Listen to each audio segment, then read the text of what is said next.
Et bonjour, bienvenue sur Parlons Écriture, un podcast par les auteurs pour les auteurs. Dans cet épisode, tu discutes avec Christelle Lebailly, épisode où tu vas découvrir son parcours, ses échecs, réussites, quelques conseils, ou encore en profiter pour en apprendre un peu plus sur sa vie personnelle en dehors de l'écriture.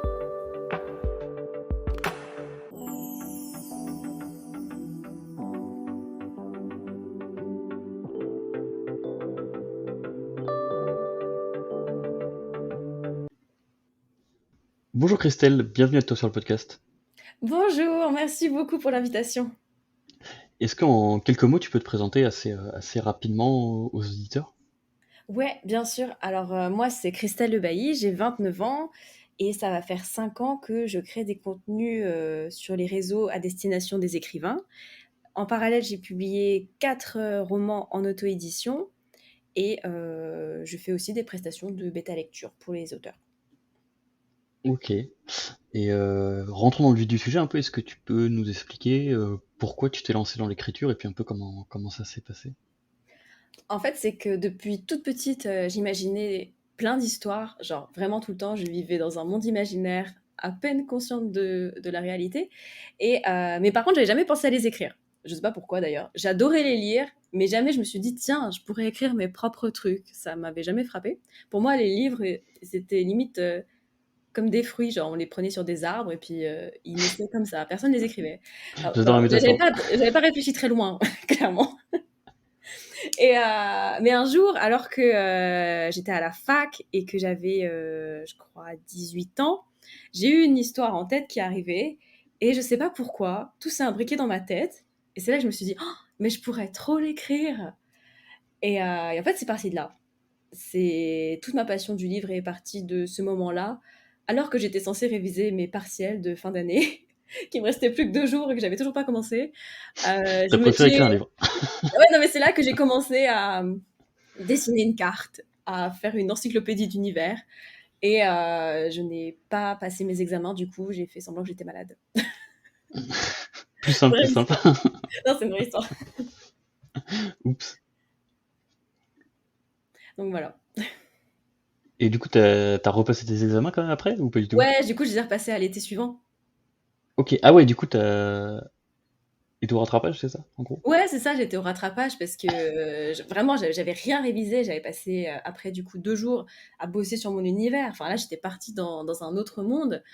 Et là, on m'a dit, ouais, il faut que tu révises l'histoire de l'art contemporain. J'étais là, c'est pas possible, clairement. Donc, non, Sacrée anecdote quand même. Faut le dire.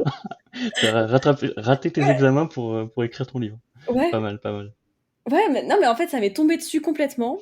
Et je sais pas, ça a été un peu la révélation de ma vie, vraiment. Et il y avait plus rien d'autre qui comptait à ce moment-là. Enfin, vraiment, le monde entier avait cessé d'exister. Il y avait plus que mon histoire. Et je suis partie à fond là-dessus. Et depuis, bah, je me suis pas trop arrêtée, quoi. Et du coup, comment t'es passé de tiens, je commence à écrire un peu de trois trucs, une carte, etc. Au lieu de passer mes examens, hein, bien sûr, ne faites jamais ça. Et ah bah du coup, t'as ton livre dans les mains. Ça a pris du temps, je suppose, à écrire. Je pense que tu vas pas écrit en une seule nuit. Est-ce que Ah tu non, peux non, non, développer un mais peu? ah non, mais alors ça a été, mes premières années d'écriture, c'était un peu n'importe quoi parce que, bah, du coup, j'ai continué à écrire, mais bah, j'ai continué ce projet-là, mais en fait, je me suis très vite rendu compte que j'avais pas vraiment d'histoire. C'est-à-dire que j'avais imaginé un univers trop cool, des personnages super, mais il y avait pas d'intrigue. Genre rien n'avançait en fait. Même moi, j'étais pas consciente du problème de l'univers ou des péripéties qu'il allait avoir. Je voyais juste des espèces de scènes hyper stylées où mes personnages avaient l'air trop classe. Et j'étais, ah ouais, c'est vachement bien. Mais il n'y Et avait pas de lien entre les scènes, du coup? ah, pas du tout, non, non, Ah non. merde. Non, puis en plus, je prenais tous les éléments qui me prenaient à droite, à gauche, les mangas que j'aimais bien, les séries et tout. Enfin bon, moi, je prenais tout, je m'en foutais. Du coup, bah, j'ai bossé sur ce projet-là pendant quand même quelques mois. Mais après, j'ai eu d'autres idées d'histoire. Et là, pareil, je voulais toutes les écrire. Donc voilà, je faisais une semaine sur un projet, puis après, oh, j'avais une nouvelle idée, donc je laissais le projet comme ça, puis je repartais. J'ai, je crois, enfin, une vingtaine de fichiers Word qui ont entre un paragraphe et 5-10 pages. Parce que je volais d'un projet à l'autre. Des fois, je revenais à mon projet initial pour compléter un truc sur la carte, puis je repartais. Donc, non, non, j'ai mis très longtemps à aboutir à un roman. Et d'ailleurs, le premier roman que j'ai fini, je l'ai fini du coup au moins 5 6 ans après, je crois. Et Ah ça oui, quand avait même. rien à voir avec le projet de base, celui que j'ai imaginé dans ma chambre d'étudiante. Ok, ah ouais, donc rien à voir, ça a pris du temps finalement quand même. Ah oui, ça a pris beaucoup de temps pour moi d'arriver à terminer un livre qui ressemblait à peu près à quelque chose. Et surtout que j'en ai abandonné plein en chemin. Et enfin, y compris le projet de ma vie à ce moment-là. Alors, je me suis même fait tatouer le nom sur mon poignet pour dire à quel point il était important. Mais je regrette pas, hein, parce que Ok, c'est de là que tout est parti. Mais voilà, genre, le grand projet de ma vie, je l'ai abandonné, j'en ai fait un autre, quoi. d'accord. Et du coup, tu l'as repris un jour, ton grand projet, ou pas du tout? J'ai tenté, je crois, à un moment, il y a quelques années, mais en fait, il y a toujours pas d'intrigue. Enfin, je pourrais en trouver une, mais le problème, c'est que c'est tellement un projet important pour moi, je crois que j'arriverai jamais à partager cette vision que j'ai de lui. C'est bizarre. Ok. Mais Est-ce que tu te mettrais pas un peu trop la pression justement, en ah demandant, oui, je en me mettrais disant, ah beaucoup ouais, la c'est pression. Ah le oui, projet, donc ah, ouais. Ah non, mais pour lui, je me mettrais beaucoup de pression, alors que là, en ce moment, j'ai pas envie. Puis j'ai d'autres histoires aussi qui me plaisent énormément. Donc c'est vraiment sans regret que je laisse ça de côté et puis peut-être qu'un jour j'y reviendrai, quoi. oui, ça reviendra peut-être un jour. Puis j'ai l'impression que c'est un peu le problème des auteurs, c'est qu'au tout début, tu crois avoir l'idée de génie pour ton premier livre, et puis quand t'es à plusieurs livres, t'es là en mode, attends, c'est la 28e idée que j'ai de roman, va falloir que j'en choisisse une, parce que sinon ça va Ouais, pas le faire. ouais, non, mais c'est sûr, au bout d'un moment, ouais, t'es obligé de faire un choix, quoi. Et tant mieux, parce que la raison vient avec le temps, enfin, je pense. Ouais, c'est sûr, c'est sûr. Et du coup, comment t'en es arrivé à publier en auto-édition? Est-ce que c'était un choix ou est-ce que c'était choix par défaut ou par dépit Ah non, alors c'était complètement un choix parce que du coup, j'étais pris dans cette espèce de vague de l'écriture c'est trop bien, mes livres ils sont trop bien, c'est les meilleurs du monde, parce que j'avais 18 ans et un ego de, de la taille du système solaire. Donc, On a tous non, eu non, celui-là. mes romans parfaits, fallait bien sûr que tout le monde les lise. Donc, bah, je me suis mise sur un forum d'écriture que j'ai découvert. Alors, bien sûr, j'avais un ego immense, mais j'étais aussi très timide. Donc, faux nom, fausse. Genre, j'avais pas dit où j'habitais vraiment, je m'étais inventé un autre personnage. Enfin, bon, bref, j'avais trop peur que quelqu'un que je connaisse, alors que ça n'avait aucune chance, mais que quelqu'un que je connaisse tombe dessus. Et du coup, bah, c'est en parlant avec d'autres auteurs qui m'ont dit ah bah ça existe l'auto-édition. Et je me suis dit ah mais c'est génial parce que je vais pouvoir tout faire dans mon livre. Moi c'était vraiment, moi je suis un peu une maniaque du contrôle. J'aime tout Ok. contrôler, tout gérer de A à Z. Je préfère me planter moi en beauté que de confier le travail à quelqu'un d'autre et que je peux pas contrôler en fait. C'est bizarre, hein, mais je préfère faire mes trucs toute seule et les rater que les donner à quelqu'un d'autre. Donc, bon, quoique je me suis devenue beaucoup plus souple à ce niveau-là. Mais voilà, pour moi, à l'époque, c'était hors de question de confier la prunelle de mes yeux à quelqu'un, même un professionnel. Donc, je me suis dit, bah, je vais auto-éditer mon livre.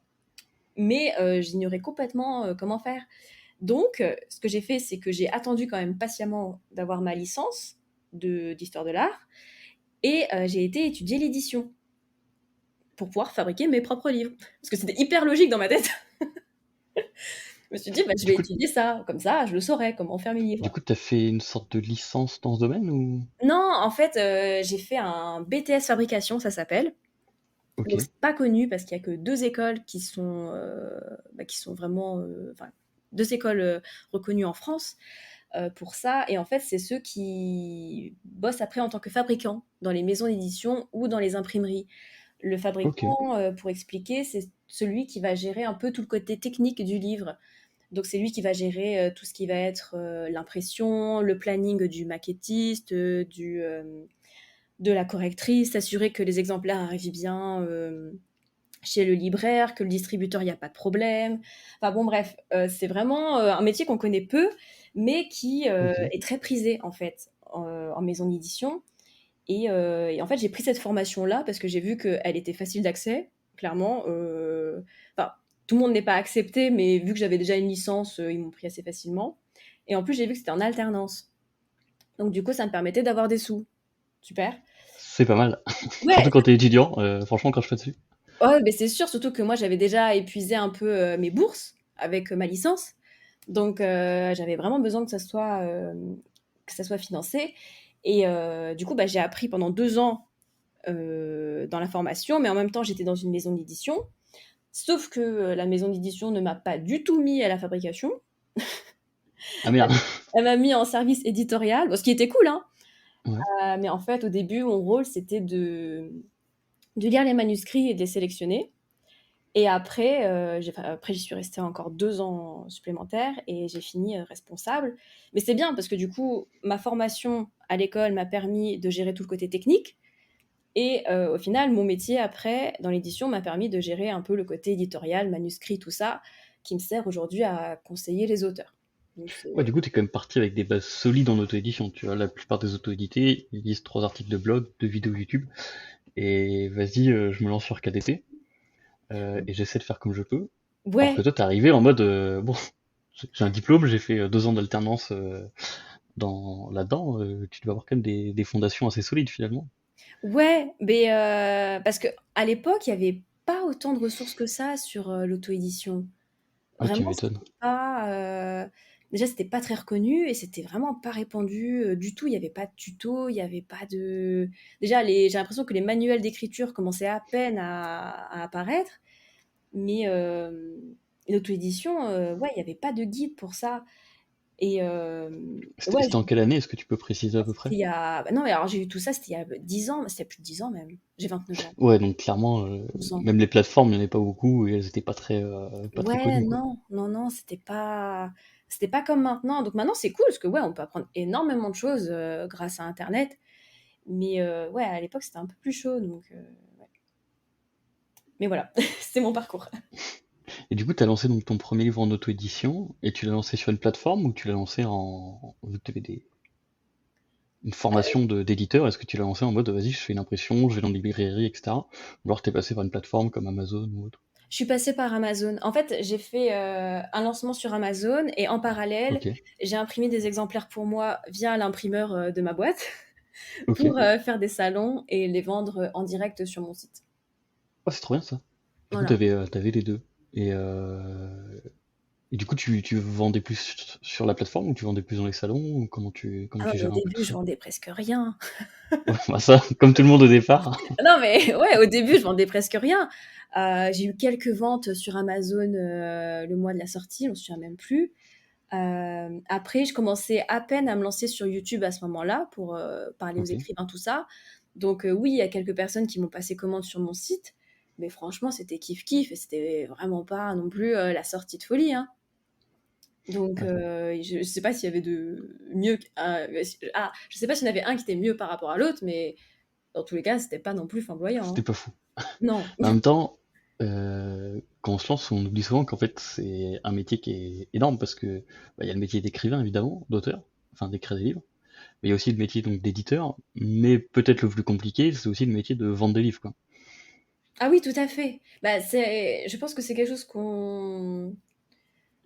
on pense pas que ça va prendre autant de temps avant de se lancer et surtout toutes les ressources, c'est-à-dire qu'il faut constamment chercher à apprendre, à évoluer, à voir les tendances, à voir ce qui marche, quel réseau se lancer, qu'est-ce qui fonctionne le mieux, quelle va être la meilleure stratégie pour moi par rapport à quelqu'un d'autre. Puis le nombre de fois où tu te plantes aussi, parce que justement, tu as voulu suivre quelqu'un d'autre, mais au final, ça n'a pas trop marché pour toi, ou tu as tenté un truc inédit, au final, tu t'es gamellé comme jamais. Non, non, mais le temps que tu as d'échouer, de réessayer, de te planter, de machin, c'est très chronophage, ouais. Ouais, puis ça fait partie du processus, mais c'est sûr que bon, c'est pas toujours très agréable de tester un truc, ça marche pas, tester un autre truc, ça marche pas, tester un truc, ah ça marche un peu, ah bah ça marche plus. Ah C'est ouais, alors pas beaucoup toujours de simple. persévérance. Ouais, Ouais, ouais, ouais. Mais après, ce qui peut aider, c'est de se dire qu'on traverse tous la même chose, en fait. ouais, ça c'est clair, Personne n'est épargné par ça. Donc c'est clair, c'est rassurant d'un côté. c'est On partage rassurant. tous un peu la même souffrance à ce niveau-là. Parce que bah, on est tous écrivains, on sait tous, enfin pour la plupart, qu'on préfère rester chez nous tranquillou, à écrire avec un petit fond de musique, une petite bougie, et voilà, à grignoter tranquillement, quoi. Plutôt que voilà, de parler tout le temps de soi, de toujours être sur les réseaux sociaux, à regarder ce que font les uns et les autres. Bon, c'est pas forcément naturel pour nous, quoi. Mais on n'est pas les seuls et on s'entraide un peu comme on peut. Ouais, c'est clair, c'est clair. Mais par contre, je trouve qu'il y a quand même pas mal d'entraide, enfin, plus ou moins selon les groupes, etc. Mais je trouve qu'il y a quand même pas mal d'entraide, notamment chez les auteurs auto-édités. Et ça, je trouve ça cool. Ouais, ouais, ouais, ça, je trouve ça bien. Alors, ouais, je pense que c'est pas partout, clairement, parce que il y a des plateformes, genre, quand j'étais sur Facebook, j'avais l'impression que tout le monde se tirait dans les pattes. C'était horrible. Les Facebook, fameux groupes d'écriture où, bon, en fait, ah non, mais la place des ça se passe pas enfers, très bien. Facebook, la place des enfers, quand j'y étais, mais ce que je me prenais, ce que les autres se prenaient aussi, genre, c'était des balles perdues pour tout le monde. Mais Super. ouais, maintenant, il y a beaucoup plus de réseaux qui sont sympas, quoi, avec les auteurs auto-édités, donc ça, c'est chouette. C'est clair, c'est clair. Et du coup, donc là, on a parlé plus de ton premier livre et de sa sortie. Comment t'en es venu à faire la suite? Je crois que tout à l'heure, tu disais que tu avais 4 romans édités, c'est ça? 4 romans auto-édités, ouais. Bah, en fait, bah, j'ai continué. Tout Donc, bête. non, mais non, non, mais je veux dire, la chaîne YouTube, a continué à progresser. J'ai commencé à rassembler un petit peu de gens autour de moi et ça m'a motivée, en fait. Je me suis dit: «Ah, il y a peut-être quelque chose à faire». Et en parallèle, il y avait, quand je me suis lancée, il y avait un modèle qui existait déjà aux États-Unis depuis pas mal de temps. C'était ces femmes qui s'auto-publiaient sur Amazon et qui montraient leur quotidien sur YouTube en faisant la promotion de l'auto-édition et voilà, en montrant à quoi ressemblait leur vie d'écrivain indépendant, tout ça. Et en fait, je m'en suis beaucoup inspirée parce que bah, à l'époque, c'était pas du tout en France de montrer son quotidien d'auteur auto-édité. Limite, on n'en parlait pas quand on était auto-édité. Et Ouais, limite, à l'époque, c'était un peu presque ouais, honteux d'être auto-édité, tu vois. Donc tu ouais, disais, c'est ouais, je suis ça. auteur. T'es auto-édité? Non, non, je suis auteur. Ouais, c'est ça. Non, on s'en fout. Ce qui compte, c'est d'avoir publié son livre, ouais, bien sûr. C'est ça. Mais non, non, mais aux États-Unis, c'était vraiment vu comme hyper cool. Et je me suis dit, bah tiens, on n'a pas cette vision-là forcément pour l'instant en France, du moins pas trop. Donc moi, je vais me lancer dans ce créneau-là. Je vais auto-publier tous mes bouquins et je vais montrer ma vie, mon quotidien sur YouTube. Et ça a plutôt bien marché. Tellement que j'ai franchi le pas à un moment, je me suis dit, allez, j'envoie balader le vrai travail.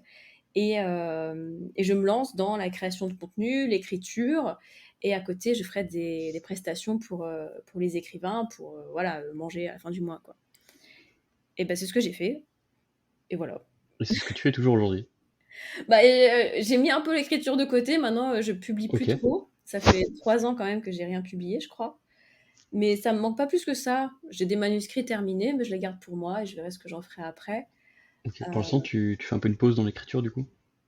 Bah, c'est dans l'écriture, non, mais dans la publication, oui, parce que j'ai trouvé d'autres sources qui me permettent en fait de m'exprimer et de créer. Ok. Euh, j'ai écouté l'interview de Michael l'autre fois et lui disait que la visée de sa chaîne YouTube, c'était vraiment avant tout de promouvoir son livre, ce qui est tout à fait legit et très cool.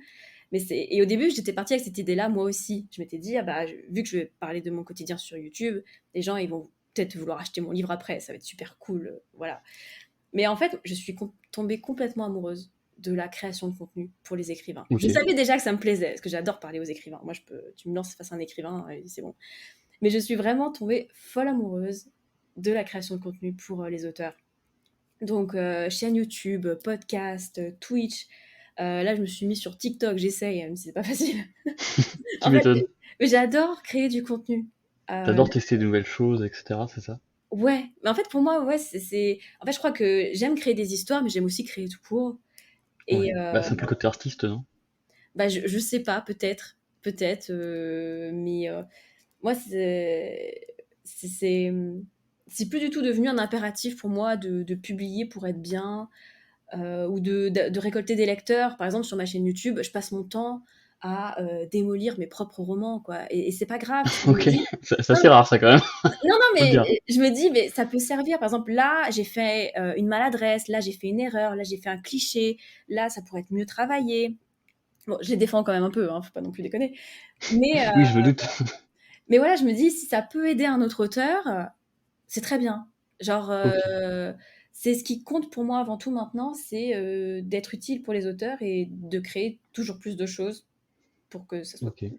Voilà. Après, c'est une évolution aussi. Je pense que ça fait longtemps que tu écris maintenant et tu t'es peut-être dit, tiens, j'ai un peu fait le tour. Comment je peux faire évoluer les choses? Comment je peux aller plus loin que juste écrire des livres? Oui, peut-être, peut-être. C'est vrai que ça commence à faire un petit bout de temps maintenant et c'est vrai que j'ai toujours eu besoin de me renouveler, en fait. Toujours eu besoin de sortir une nouvelle idée. Par exemple, moi, dès que j'ai une idée qui marche bien, je l'arrête et je recommence un truc à zéro. C'est terrible, hein, mais Ah merde. C'est con parce qu'en général, c'est quand ça marche bien que ouais, c'est mais le non, après où non. ça fonctionne bien, t'as des bons résultats, tu vois. Ça prend Ouais, du mais temps, non, moi, il quand faut il y a un truc forcer, qui marche trop, je sais pas, j'ai l'impression d'atteindre un palier, que je suis bloquée tu t'ennuies. et du coup, bah, je préfère, recommencer un truc, lancer un nouveau projet et en fait, moi, ce que j'aime, c'est, le chemin, en fait, pour atteindre l'objectif. Mm. Une fois que j'y suis, je Le me dis: chemin «Ah et ouais». le but. Ouais, non, mais c'est comme quand tu es en randonnée, tu vois? Tu galères sur la route, c'est compliqué et tout pour, suivre le chemin, mais après, une fois que tu es en haut, bah, tu manges ton sandwich, puis hop, tu redescends, quoi. Enfin, je sais Ouais, pas. c'est pas faux. Donc C'est je pas crois que faux. je crois que j'aime galérer et lutter pour mes Ça. projets. Aïe, aïe, aïe. Pas mal, pas mal. Et tiens, question un peu rigolote. Qu'est-ce que les gens ont du mal un peu à comprendre à propos de ton travail, que ce soit en tant qu'auteur, mais aussi en tant que du coup créatrice de contenu? Alors là, je sais pas. Oups. Heu, Quelque chose que les gens ont du mal à comprendre, bah, je pense que le fait que la création de contenu soit devenue, aussi importante, voire plus que mes propres romans, ça je pense. Ok. Il y a beaucoup de gens qui sont là: «Ouais, mais tu devrais plutôt écrire, concentre-toi plutôt sur tes livres et tout». Je suis là: «Ouais, mais non, c'est bon, moi je suis très bien». Hem Et sinon, bah, je crois que c'est tout. C'est déjà pas mal. C'est déjà pas Ouais. mal. Mais ouais, et puis c'est important de prendre du plaisir aussi dans ce que tu fais. J'ai entendu pas mal d'auteurs parfois se lancer dans un genre, par exemple, et être un peu bloqué parce que ça marche. Donc ils continuent, puisqu'en même temps, bah, faut faire des ventes, hein, tu vois, pour vivre. Mais du coup, ils se retrouvent un peu comme des cons parce que bah, ils ont plus l'envie du départ, sauf que bah ils sont un peu bloqués dans le sens où je peux pas me plaindre parce qu'en même temps, enfin, je vis de ce que je fais et c'est trop bien. Mais en même temps, ça commence à me saouler et je sais pas comment en sortir. Et c'est bien que tu réussi à. J'aime ce que je fais, maintenant je passe à autre chose, et puis Mmh. bah, je passe à autre chose, quoi. Mais j'ai eu cette phase, en fait, c'est que j'ai eu ce moment où, par exemple, je t'ai dit que j'avais, laissé mon travail pour me consacrer à l'écriture, YouTube, tout ça Ouais, et c'est là que j'ai sorti, en fait, 3 romans en moins d'un an, je crois, en vrai. ok. Parce que, Belle performance, quand même. ouais, merci. Non, mais attends la suite, hein. Parce que en fait, c'est que, Lula et les monstres avait, eu son petit succès, voilà, il avait son petit succès, ses petites ventes, voilà, c'était très bien et après, en fait, j'ai sorti mon deuxième bouquin qui s'appelle L'Expiation et qui reste mon livre le plus vendu, de tous les temps et en fait, quand il est sorti, je me suis dit, «Oh là là, je peux me faire un salaire», genre un SMIC, tu vois? Ok, Et ça a changé ma vie. J'étais là: «Waouh! Genre je peux vivre maintenant de l'écriture». Et aussitôt, il y a un truc qui s'est mis dans ma tête, c'est: «Oh, je vais continuer d'écrire à fond, comme ça je sortirai un livre tous les 3 mois, comme ça je pourrais vivre entièrement de ma plume». Et hop, c'était reparti. Du coup, j'ai écrit effectivement, un livre, en 3 mois. Ça m'a mis en gros burn-out après, mais je l'ai quand même sorti, tant bien que mal. Rebelote, j'en ai fait un autre et là après, bon, bah, je suis carrément partie en vrille et j'ai fait, quelques mois après, une grosse dépression où, j'écrivais plus rien du tout. ok. Hem Donc je peux comprendre, ouais, le fait de tu t'entêtes parce que tu es convaincu que c'est ce qu'il y a de mieux pour toi et au final, tu te rends compte que, c'est peut-être ce que tu avais envie, mais c'est pas du tout ce qu'il te faut et au final, tu es mieux sans. Voilà. Ouais, puis je pense que les gens se rendent pas trop compte de la difficulté, aussi, surtout mentale, d'écrire un livre. Ça te bouffe de l'énergie, vraiment beaucoup. Ouais. Et assez bizarrement, à chaque fin de roman ou de livre, t'as toujours un petit côté down, ou un peu bah, t'es pas en dépression, mais t'as une petite chute de motivation, etc. Et c'est difficile parfois de repartir, et je pense que dans ton cas, le fait d'enchaîner a dû être super difficile, non? Bah, c'est le fait d'enchaîner, ouais et puis en fait, le truc, c'est que, quand tu es dans la perspective d'écrire pour gagner ta vie, tout de suite, tu te mets à faire des choix que tu aurais peut-être pas fait si tu avais été si tu pas été tenu par l'argent, entre guillemets, tu vois. Ok. Parce qu'à cette époque-là, les urban fantasy fonctionnaient un max. Du coup, vu que j'avais une idée de urban fantasy qui traînait, hop, bah, je me suis mis à écrire de l'urban fantasy. Et c'est cool, hein, Ok. tu vois, j'ai sorti Midnight, il est super, je suis contente. Hein. Mais la logique aurait voulu que j'écrive la suite pour que la saga se vende. Bah non, Ouais. genre, j'avais pas eu envie du tout de faire ça. Du coup, je suis partie sur un projet d'horreur qui, lui, j'adore écrire de l'horreur, donc c'était très cool. Mais pendant tout le temps que j'écrivais, j'étais là, oh, j'aimerais bien écrire mon autre projet de SF. Problème, je peux pas parce que c'est une duologie, parce que c'est un livre qui va faire au minimum 130 000 mots. Je vais pas avoir le temps d'écrire ça en 3 mois. Et vu que j'avais Ah cette ouais. règle de sortir un truc tous les 3 mois, bah, je pouvais pas en fait. Oui, clairement, 130 000 mots en 3 mois, bon, Ah non, mais j'aurais pas à pu. moins que tu passes toute Ah la non, nuit. c'était impossible. Et du coup, je me suis frustrée. Et j'étais super triste. Et en fait, je me suis dit, mais ouais, mais du coup, je vais être comme ça à écrire ce que j'ai pas forcément envie d'écrire, ou à me restreindre, ou à pas faire exactement ce que je veux, juste parce que je me dis que ça va mieux se vendre, ou que j'aurai pas le temps. Bref, du coup, j'ai craqué. Et après, tu connais la suite. Ouais, mais du coup, t'as dû mettre une pression un peu de dingue aussi, non? Ouais, moi, je me mets beaucoup la pression dans ce que je fais. Ok. Si c'est pas top, si c'est pas excellent, je me rends malade. Non, je me mets Ouais, énormément de pression. t'es un peu perfectionniste quand même, Ouais.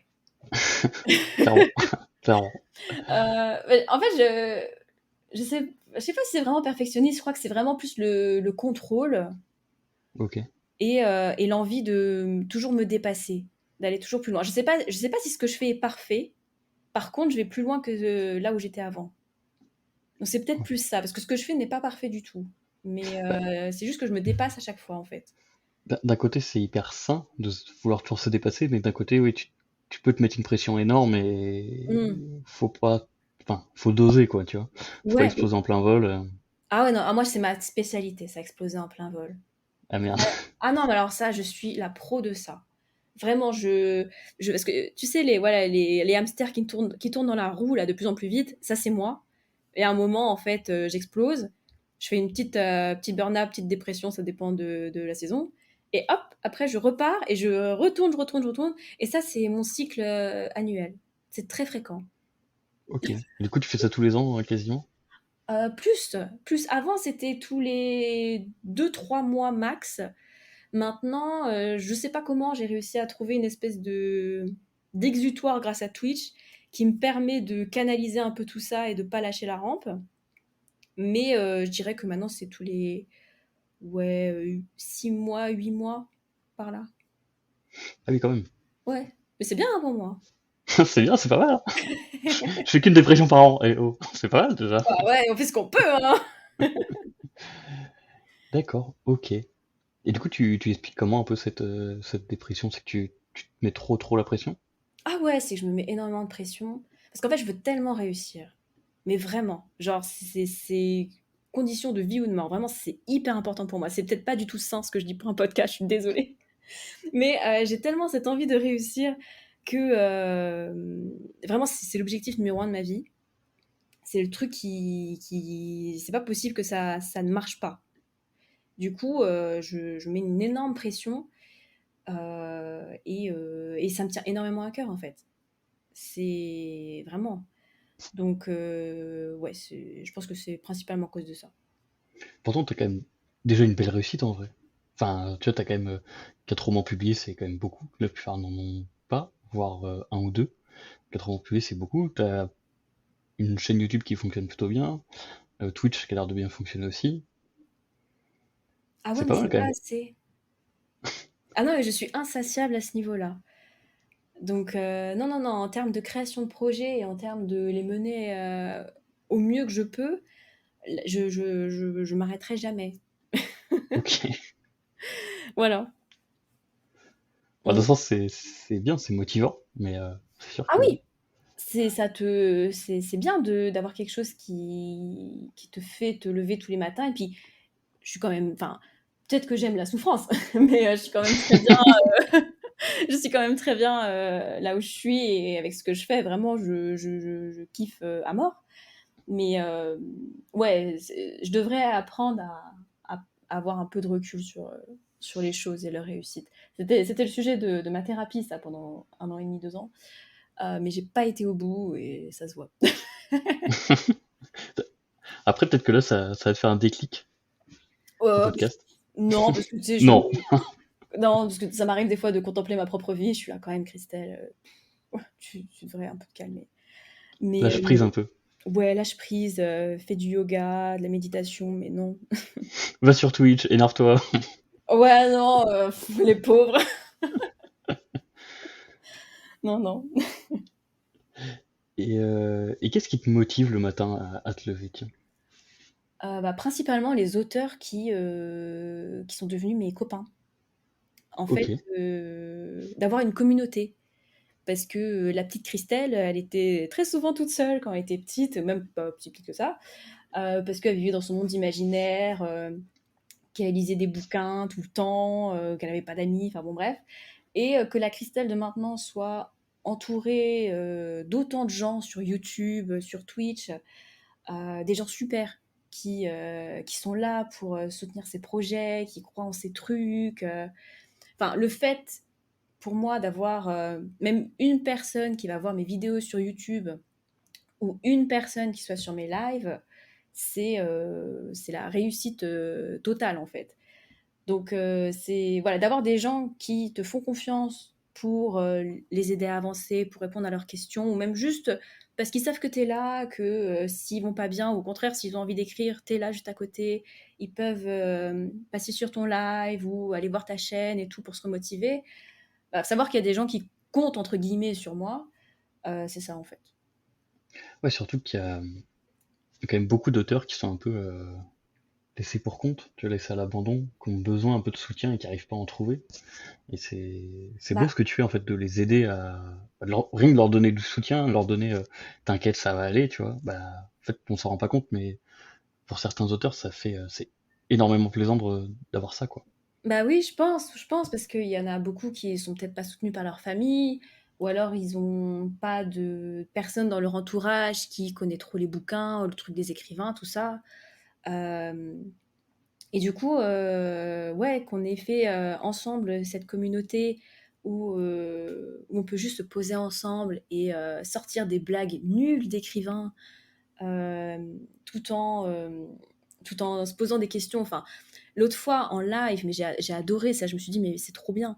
Genre, il y en avait un, je sais plus qui a posé la question, comment s'appelle le bruit que fait la pluie quand ça tombe là? Parce qu'on était là, oui, mais clapotis, est-ce que c'est pas que un lac ou ce genre de truc ou une flaque? Enfin bon, bref. Et là, il y avait tous les cerveaux du chat. On était, je sais pas, 70-80 sur le truc. Quel bruit fait la pluie? Comment ça s'appelle? Et c'est là que tu te dis, mais c'est bon, mais j'ai trouvé mon peuple, quoi. Genre, c'est les miens, quoi. C'est mon peuple. Ouais, non, mais c'est my people, là. Pour qu'on passe 1 heure à se demander quel est le J'ai nom. pas de tribu alors j'en ai créé une. Non, mais c'est ça, genre. Donc, c'était juste trop bien, quoi. Voilà. Génial, génial. Et qu'est-ce que la Christelle fait d'autre de sa vie en dehors de l'écriture et donc de l'accompagnement plutôt maintenant des auteurs, notamment en tant qu'exutoire ou autre? Alors, l'un des problèmes majeurs de Christelle, c'est qu'elle n'a pas tellement d'exutoire. Euh, Elle fait que travailler. Bah, en fait, euh, bah, souvent, quand je ne travaille pas, je pense au travail, ce qui me fait énormément culpabiliser. Après, il y a bien sûr l'éternel regarder la télé, une série sur Netflix ou ce genre de choses. Ah si, je promène mon chien. Alors, Ok. c'est peut-être nul, mais c'est les seules fois où je sors de chez moi. Et mine de rien, ça m'impose un rythme de vie sain. Donc, je suis au moins assurée de sortir 3 fois par jour, au moins une demi-heure à chaque fois. Et, Ok. et, Est-ce que ce c'est- serait et pas un je peu crois que c'est ce qui me maintient mé- un peu aussi à la surface, clairement. est-ce que ce serait pas un peu méditatif aussi tu vois, tu lâches prise, tu vas promener ton chien, t'es dans l'instant présent un peu, tu vois, Ouais, voilà, tu vis et tu penses pas à l'écriture, à ton travail, bah, j'y etc. pense quand même un peu, hein, mais moins. Et en fait, moi, le fait de marcher, c'est assez thérapeutique pour moi. Alors, c'est chiant parce que j'aime pas ça. Ok. Mais vu que j'ai un chien et que je l'aime, bah, je me force à marcher et à sortir. Et parfois même, on va en forêt. Donc, c'est très, très cool. Il est ravi. Et même si c'est pas mon truc à 1000%, je sais que ça me fait du bien et qu'il faut que je continue, quoi. Donc, voilà. Ouais, puis souvent on pense pas trop, mais une activité physique, quelle qu'elle soit, hein, la marche c'est une activité physique, même si elle est pas, c'est pas forcément une grosse séance de sport, mais ça reste une activité un peu physique. C'est aussi super bon pour le mental parce qu'en fait tu penses à autre chose, tu fais autre chose, tu lâches un peu la pression sur ce que tu es en train de faire, quoi. Ah oui, je suis parfaitement d'accord. Mais si j'étais pas aussi feignante, j'aurais continué le sport. À un moment, c'était mon truc d'aller au moins 1 heure à la salle tous les matins. J'ai fait ça les 4 jours. non, pendant Je me moque, désolé. non, non, non, je ne me permets pas, pendant au moins 6 mois, 6-7 mois, Ah, quand tous les même. jours. Ouais. Et c'était au début de la chaîne YouTube parce que j'étais extrêmement timide et que je recevais bah, des commentaires pas très gentils, voilà, sur moi, sur mon travail, tout ça. Et ça me pesait énormément. Et en fait, d'aller faire du sport tous les matins. Alors, je faisais n'importe quoi à la salle, hein, je savais pas du tout ce que je faisais. Je courais 1 heure sur un tapis, je sais pas pourquoi. Mais mine de rien, ça me permettait de tenir parce que il y avait beaucoup de choses qui sortaient de négatif et j'avais l'esprit plus clair après. Donc, ça, c'était cool. Ok. Ouais, ça te vidait la tête finalement. Ouais, ouais, ouais. Et tu reviens, t'es serein. Mm. Ok, ok. Et quel conseil, tiens, tu donnerais à un auteur qui veut se lancer? C'est un peu bateau, mais Non, non, mais c'est les questions, enfin, c'est les questions bateaux comme ça qui sont les plus difficiles. Euh, D'être persévérant et de pas se décourager parce que ils croient que, enfin, à certains moments en fait, c'est ça qui est chiant quand tu es auteur ou même quand tu es auto-entrepreneur ou artiste en général, j'ai l'impression, c'est que tu as des moments où tu vas te croire hyper fort. Genre tu vas être là, oh j'ai réussi ça, c'est génial, je suis le meilleur, je vais réussir, ça va être super, nanana. Genre tu crois à fond dans ton truc et tu sais pas pourquoi. Le lendemain, ça va être, oh, je suis qu'une grosse merde, ça marche pas mon truc, le truc. Il m'a signalé des erreurs dans mon fichier, ça a pas marché, donc forcément, je vais pas y arriver. Enfin bon, bref. Et en fait, tu es toujours un peu dans ces montagnes russes de je vais réussir et le lendemain, tu es là, je vais rater. Et du coup, de se dire que si ils traversent ça, que c'est normal, qu'on a tous ce genre de choses, et qu'en fait, il faut juste être persévérant et tu tiens bon. Et parce qu'en fait, c'est ce que font les autres autour qui semblent réussir, c'est que ils ont les mêmes soucis que toi, les mêmes crises en fait de dévalorisation ou ce genre de trucs, mais eux, ils s'accrochent en fait. Donc toi, tu fais pareil, tu t'accroches, et ça va aller. ouais. Très bon conseil, très très bon conseil. Merci. Est-ce que ça passe, tiens, un jour? Non, pas pour Non. moi. Mais, je crois que l'interview a prouvé que j'étais un cas désespéré dans tous les cas. Donc écoutez pas trop ce que je dis au pire. Mais moi, Oups. c'est pas passé. Même si je trouve quand même que je me suis beaucoup améliorée. On dirait pas hein, quand j'en parle, mais je me suis vraiment beaucoup améliorée. Euh, et je pense que c'est parce que bah, ça allait très mal à certains moments et forcément ça a dû remettre des choses en question, ce genre de truc. Euh, c'est peut-être que ça passe pas complètement, mais après tu t'habitues, tu prends les choses différemment, tu te connais de plus en plus et en fait ça te permet de mieux gérer ces situations-là, je pense. Ok, Voilà. ok, ok. Et pour rebondir un peu sur ce que tu as dit, je crois qu'il y avait, donc c'est Alex Borto, il me semble, qui a un blog sur le développement web et etc. sur WordPress notamment. On sort un peu du sujet, mais il avait dit une fois en fait, lui sa réussite, c'est pas qu'il ait fait mieux que les autres, c'est qu'il soit encore là et que les autres ne sont plus là. Mais Mais en fait, oui, je trouve que c'est vachement intéressant, puisqu'en fait, en persévérant, bah, les résultats prennent du temps, mais ils arrivent au bout d'un moment, tu vois. mais je Et suis ça parfaitement plus d'accord. ça, pendant longtemps, bah, à la fin, t'as des bons résultats, quoi. Ouais, je suis parfaitement d'accord. Ça n'empêche pas que si on voit qu'un truc marche pas trop, faut se renouveler, se poser des questions et tout. Mais effectivement, ceux qu'on regarde, c'est ceux qui sont restés en fait. C'est tout. C'est ça. Des fois, on trouve quelqu'un d'impressionnant, par exemple. Moi, ça m'arrive de me dire, putain, il a autant d'abonnés sur Instagram, c'est fou, tu vois, cet auteur. Et en fait, quand tu regardes, ça fait juste 5 ans qu'il poste des contenus. Donc, oui, bah, en fait, c'est normal. Du coup. Mais oui. Et puis quand Ça fait tu vois 5 ans qu'il travaille dessus, quoi. ouais, et puis quand tu vois ses premiers contenus, bah, c'est tout pourri. Enfin, pardon, hein. Tu regardes mes premières vidéos de chaîne YouTube, je suis cringe à mort. Ça se voit que je suis pas du tout à l'aise. J'étais en PLS, j'arrive plus à respirer. C'était horrible. Mais en fait, ce qui a fait que maintenant, je crois que je suis 33 000 abonnés, je crois, et que je suis maintenant beaucoup plus à l'aise, c'est juste parce que j'ai continué, quoi. C'est tout. Ouais. Puis t'as fait combien de vidéos, tiens, depuis le début à peu Je près? sais pas, une Beaucoup. centaine, 150, quelque chose comme ça, je sais Ouais. pas.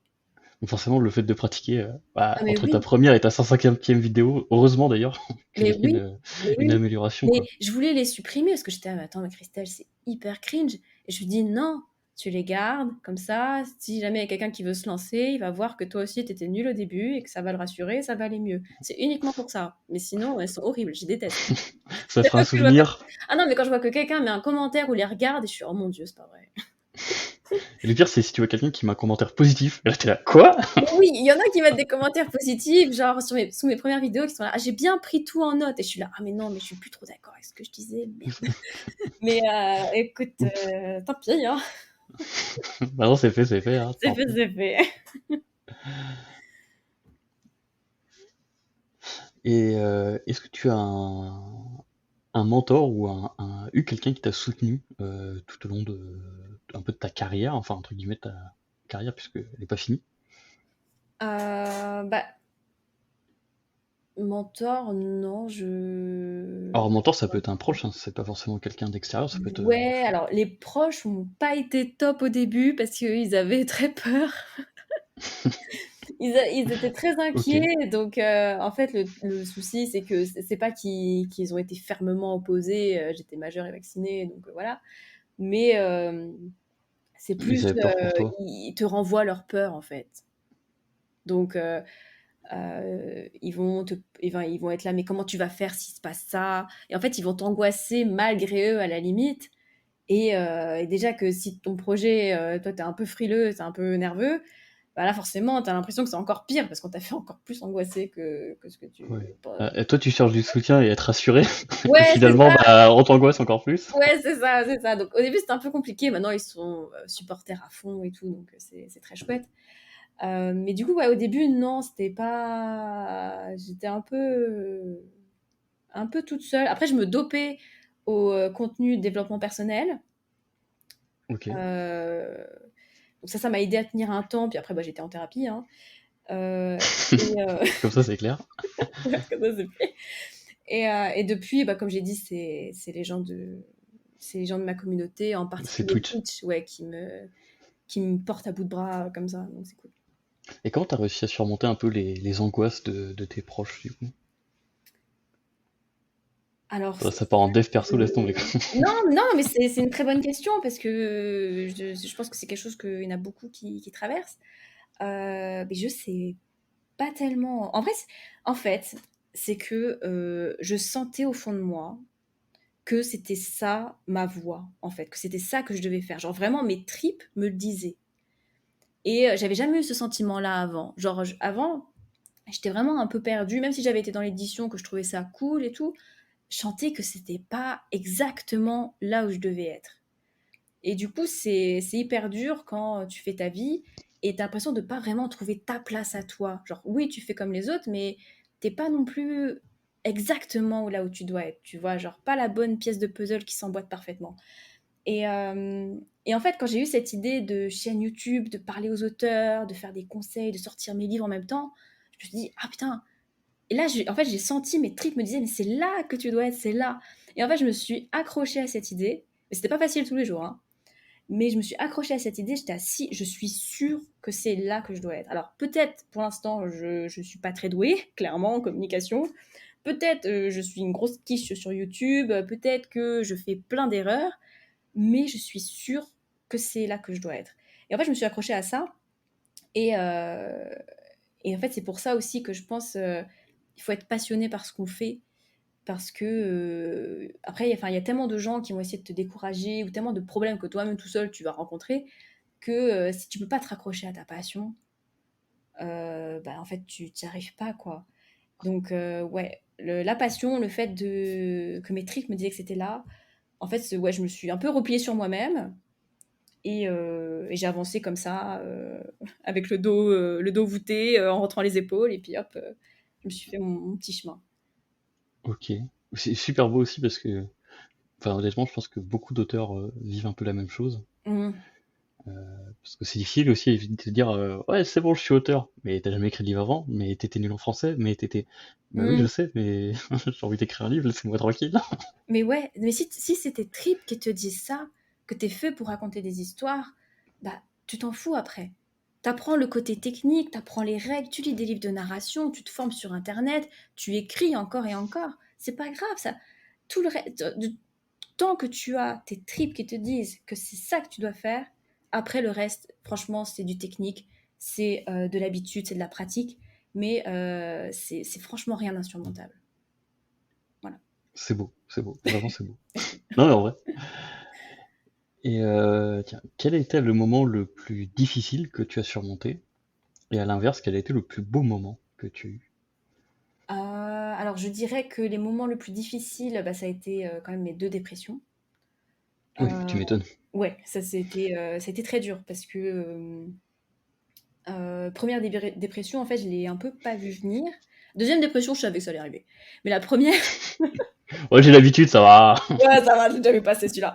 Mais non, non, la première, en fait, ça m'a pris un peu d'ailleurs, j'appelais même pas ça une dépression. Quand j'en parlais sur les réseaux, j'étais là, oui, une petite déprime. La Je me petite sens pas dé très bien. Ouais, la petite déprime en vrai, genre je prenais une photo sur Insta de temps en temps pour dire: «Ah ouais, c'est ma petite déprime». En vrai, je me lavais pas pendant je sais pas combien de temps. Je mangeais, presque rien. Je sortais pas de chez moi sauf pour sortir, mon chien, et encore c'était 2 secondes, et c'était à des heures explosées, hein. C'était à 4 heures du matin, c'était à minuit. Ça ressemblait à Ouais, rien. donc tu dormais super mal, Ah t'avais ouais, je des dormais même insomnies, pas. Je etc. dormais Ah même ouais. pas. Je passais, la nuit, je dormais pas. Je marchais dans mon appart. Je sais pas pourquoi, c'était mon truc. La nuit, je marchais, et la journée après, je comatais. Ah oui, tu m'étonnes. Non, non, mais ouais, mais tu vois, mais sans conscience. C'est-à-dire que, il y avait plus de capitaine dans ma tête, tu vois? Genre, vraiment, j'étais juste un corps, tu vois? C'était vraiment très Ok. dur. Ouais, donc c'était quand Hem, même une grosse dépression, quoi. On n'était pas sur un petit truc, ouais, une ouais, petite bah, c'est déprime, après quoi. quand j'ai consulté en thérapie, parce que j'ai été en thérapie que 1 an après, hein, quand même. C'est Ok. après qu'elle m'a dit, mais je crois que c'était une dépression sévère, et moi j'étais là: «Ah!» Moi j'appelais ça une déprime, enfin bon bref. Non mais c'était n'importe quoi, hein, clairement, attendez pas d'être dans mon état pour consulter, c'était une très grosse erreur.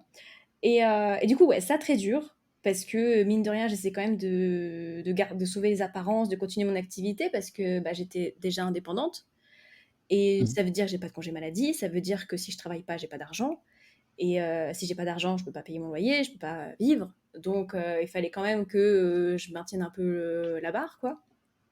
Donc ça, c'était assez difficile. La deuxième, bon, bah, c'était un peu la même histoire, mais le contexte était différent, mais ouais, c'était aussi très, très compliqué. Donc ouais, ça, c'est les 2 moments chiants. Et le meilleur moment, je pense que bah, c'était sur Twitch, parce que, je crois que c'était, ah oui, ma première nocturne que j'ai fait, parce qu'on se retrouvait, pour écrire pendant la semaine, mais aussi, une fois, on s'était dit: «Tiens, on va écrire toute la nuit du samedi à dimanche». Super. Genre vraiment de 20 heures du, samedi soir jusqu'à 8 heures le dimanche matin. Truc de taré. Ah oui, quand même. Ouais, non mais truc de Faut être du soir, hein, parce que moi, 22h30, je suis au lit, donc ah non mais jamais je suis je capable suis de faire ça. normalement je suis pareil, mais là, je sais pas pourquoi on s'est dit: «Ça va être super». Donc on a fait ça, et en fait, je sais pas, ce jour-là, on était particulièrement nombreux, sur Twitch, alors que j'avais la chaîne que depuis, je sais pas, 2 mois, 3 mois, et tout le monde était adorable. Il y a eu des abonnements, il y a eu des dons, et en fait, je sais pas, il y avait une telle, effervescence, il y avait tellement de genre, on était tellement bien tous ensemble que je me suis enfin, je sais pas, j'ai eu hyper chaud au cœur, en fait. Parce que l'un de mes gros trucs dont je parlais avec ma thérapeute avant, c'était que à cause de mes dépressions, je me sentais pas apte à gérer une communauté en ligne, gérer entre guillemets, hein, mais voilà, à être quelqu'un qui montre l'exemple entre guillemets, sur lequel les gens peuvent s'appuyer s'ils sont démotivés. J'étais à mais si moi, la première, je m'effondre dès qu'il y a un problème, les autres, ils peuvent pas s'appuyer sur moi, ils peuvent pas compter sur moi pour les remotiver quand ça va pas, pour les aider à traverser des trucs difficiles. Enfin, vraiment, j'ai rien à faire là, quoi. Si ça se trouve, faut que j'arrête, je retourne en CDI, tant pis, voilà. Et en fait, de voir que non, que les gens étaient là, que j'arrivais à gérer, que ça se passait bien et que tout le monde était content, vraiment, genre, je crois que j'ai chialé d'ailleurs pendant cette nuit-là en live, c'était hyper gênant. Mais ouais, ça fait hyper C'est chaud un, au cœur. c'est un peu la nuit où t'as combattu ton syndrome d'imposteur, où t'as vaincu ton syndrome d'imposteur. Mais ouais, en vrai, depuis ce moment-là, bah, je me suis vue différemment et c'est là que je pense il y a aussi un lien très fort qui s'est créé avec les gens de Twitch, clairement. Ah bah oui, tu m'étonnes. Tu m'étonnes. Ah, puis il y a peut-être aussi un truc où tu te dis, tu peux te raccrocher à ce moment-là, tu vois. Quand tu doutes, tu dis, ah oui, mais attends. Au Ouais, fait, il y avait ce moment-là, tu vois. ouais, et puis ce qui est fou, c'est que il y a eu plusieurs fois ce genre de moment en fait. Alors, Ok. à une fête de Noël avec les gens de Twitch, lors d'un truc que j'ai organisé, ou parce que j'ai des amis de Twitch qui étaient venus me voir, on a fait un live ensemble. Enfin, l'IRL, quand on se rencontre entre gens de Twitch, enfin, il y a eu plein de moments comme ça qui à chaque fois je me dis attends, en plus maintenant j'ai des photos d'eux, je les connais les gens, j'ai des photos d'eux, des Ah, vidéos, c'est tes potes maintenant. mais oui, on s'est vu 2 fois et d'autres, on s'est vu, on en est partis à la neige ensemble. Je suis jamais allée à la Ah, neige. c'est énorme, ça. Très peu de voyages avec des amis, tu vois? Et là, j'ai été pendant une semaine non, non, c'était même pas une semaine, j'exagère. Pendant 3-4 jours? 4 jours. Avec des gens de Twitch que je connaissais pas, plusieurs mois auparavant et heu et c'était juste exceptionnel et c'était exceptionnel. On était dans un chalet entre nous, on a mangé des trucs du terroir, du fromage, de la charcuterie.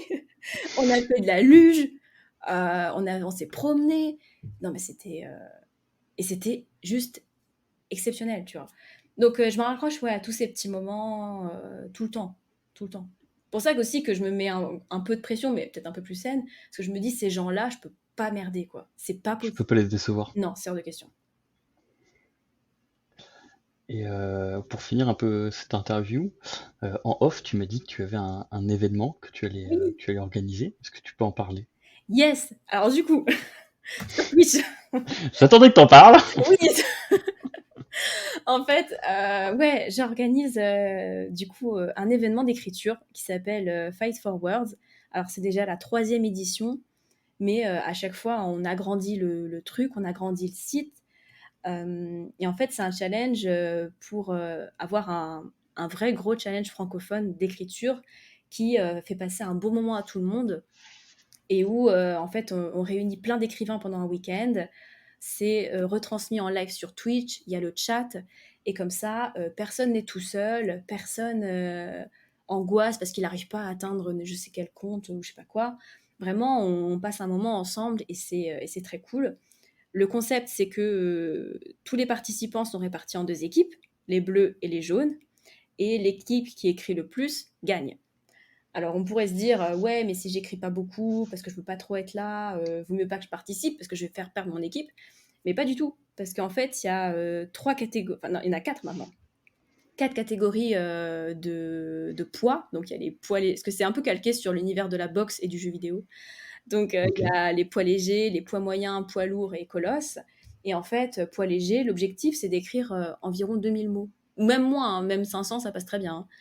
Donc, en fait, il y aura forcément un autre joueur dans l'équipe en face qui sera dans le même cas que toi et qui aussi aura le temps que d'écrire que 500 mots. Et il aura choisi cette catégorie-là. Et comme ça, en fait, tout le monde peut choisir son objectif personnel et les 2 équipes sont équilibrées dans tous les cas. Voilà. Ok. Oui, parce que du coup, c'est-à-dire que si tu mets en face quelqu'un qui écrit 5000 mots dans le week-end, à l'autre qui en écrit 500, c'est un peu Ouais, compliqué, quoi. mais en fait, ils sont pas dans la même catégorie. Donc, oui, il y Tout aura à fait. Ok. quelqu'un dans l'équipe bleue qui aura écrit 5000 mots, mais tu en auras un autre dans l'équipe jaune, en fait. Ouais, tout à fait. Ok. Donc, non, non, Euh, les attributions d'équipe sont déterminées justement pour équilibrer le système de participants. pour que ça soit vraiment équitable tout du long. Donc oui, à un moment, il y a une équipe qui va dépasser l'autre et qui va gagner, mais tout aura été fait pour que tout le monde ait les mêmes chances de base, en fait. Voilà. Ok. Et du coup, il y a un vrai challenge finalement derrière. Ouais, bah, le challenge, c'est de battre l'équipe en face, forcément. Même si, généralement, dans les dernières heures, on rassemble, en fait, symboliquement les 2 équipes. On dit: «C'est les verts» et le but, c'est d'exploser, le compte de mots de l'édition précédente. Donc en fait, voilà, à la fin, il y a même plus tellement de bleu ou de jaune. L'important, c'est qu'on se défonce tous et on franchement, c'est les dernières heures les plus fun parce qu'on est tous ensemble, genre: «Allez, tout le monde, on écrit encore!» et pour dépasser le palier qu'on s'est fixé. Genre l'autre fois, on a écrit, 2 200 000 mots ensemble. Ah oui, quand même. Ah oui, non, mais Ça fait juste une dizaine de romans. mais oui! Et là, pour cette fois-ci, je me suis dit: «On va partir sur 3 millions». Ah oui. Et Et combien de personnes à peu près? l'autre fois, on était 500, Ok. 500, je crois, ouais. Et du coup, ouais, c'est vraiment un truc où on est tous ensemble, on rigole pendant un week-end. Il y a des options qui ont été rajoutées parce qu'on a plus de financement avec des partenaires. On va avoir des badges, on va avoir un système de duel, c'est-à-dire que par exemple, à un moment, j'ai activé moi de mon côté la possibilité de faire un duel et tous ceux qui sont connectés et qui reçoivent la notification peuvent ou non accepter d'être mis dans un sprint face à un écrivain de la même catégorie dans l'équipe adverse. Et celui qui écrit le plus en une demi-heure gagne, en fait. Tu sais pas combien l'autre fait, mais toi, tu es là, il faut que j'avance à fond parce que l'autre en face, je sais pas s'il est en train de tout donner ou non, quoi. Ok. Enfin, bon, bref. Et du coup, c'est en ligne ou en présentiel? Ah non, non, c'est complètement en ligne. 100% en ligne. Ok. 100% en ligne. C'est retransmis en direct sur Twitch. Donc, moi, je fais pas mal d'heures de live à ce moment-là, sachant qu'il y a Ok. toute une équipe de modérateurs qui est là pour surveiller les scores. Parce que même si c'est basé sur la bonne foi, parce qu'il n'y a rien à gagner, il n'y a vraiment rien du tout. Genre, il n'y a pas d'avantage pour l'équipe qui gagne, rien. Au cas où, il y en aurait quand même qui voudraient tricher juste pour exister. Voilà, tous les scores qui nous semblent trop bizarres, où la personne ne répond pas aux notifs, ce genre de trucs, c'est ban en fait. Ok. Donc voilà, on s'assure quand même que ça reste dans la bonne humeur et qu'il n'y ait pas de triche. Et voilà. Ok. Et comment s'inscrire à cet événement? Où est-ce qu'on peut le retrouver? Alors, au moment où le podcast va sortir, les inscriptions seront déjà ouvertes, je pense. Ça sera sur le site de fightforwords.com. Ok. Et Je mettrai le lien dans la description, comme ça ce sera ouais. facile à trouver. Et tout sera expliqué, en fait, c'est très simple, on a juste à rentrer son adresse mail, son pseudo. Si on veut avoir un petit nom de catcheur, par exemple le sanguinaire en plus, pour faire un peu peur, c'est possible. On choisit sa catégorie en fonction du nombre de mots qu'on pense pouvoir écrire. Et hop, après on est lancé dans l'arène, quoi. Voilà. Parfait. Parfait. Bah écoute, merci pour cette présentation. Ben, merci à Et toi. puis merci à toi d'être venu sur le podcast. C'était un plaisir. Super intéressant, vraiment. Merci. Et puis Merci de bah m'avoir écoute, reçu. belle continuation pour la suite. Et puis bon challenge, bon événement surtout. Merci Et beaucoup. bon fight du coup. Merci. Merci à toi d'avoir écouté cet épisode, et surtout, merci à Christelle Lepailly d'avoir été parmi nous. Pour ne manquer aucun épisode, je t'invite à t'abonner à notre newsletter, le lien est dans la description de l'épisode. En prime, tu recevras quelques bonus exclusifs. On se voit au prochain épisode.